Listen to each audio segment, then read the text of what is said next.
గాడిద, నీకు 40 సంవత్సరాల ఆయుష్ ఇస్తాను, నీకు ఇష్టమేనా అని అడిగాడు. గాడిద విచారంగా, స్వామి, నేనెప్పుడూ బరువులు మోస్తూ శ్రమతో జీవిస్తాను, నాకు 40 ఏళ్లు అవసరం లేదు, 20 ఏళ్లు చాలు అని చెప్పింది. దానికి బ్రహ్మదేవుడు సమ్మతించాడు. తర్వాత కుక్కని పిలిచి, కుక్క, నీకు 40 సంవత్సరాల ఆయుష్ ఇస్తాను, నీకు సమ్మతమేనా అని అడిగాడు.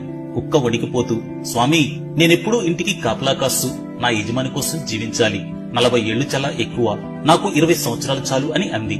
బ్రహ్మదేవుడు కూడా నిజమే కదా అని అంగీకరించాడు.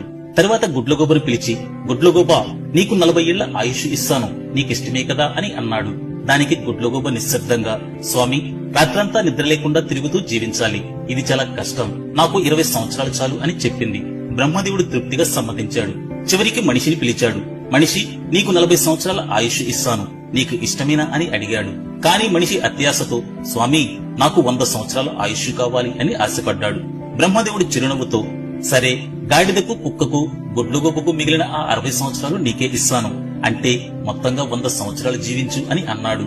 అలా మనిషి జీవితం 3 భాగాలుగా మారింది. మొదటి 40 సంవత్సరాలు ఆనందంతో యవ్వనంతో జీవిస్తాడు. తర్వాత 20 సంవత్సరాలు గాడిదలా బరువును మోస్తూ కుటుంబ బాధ్యతలను నిర్వర్తిస్తాడు.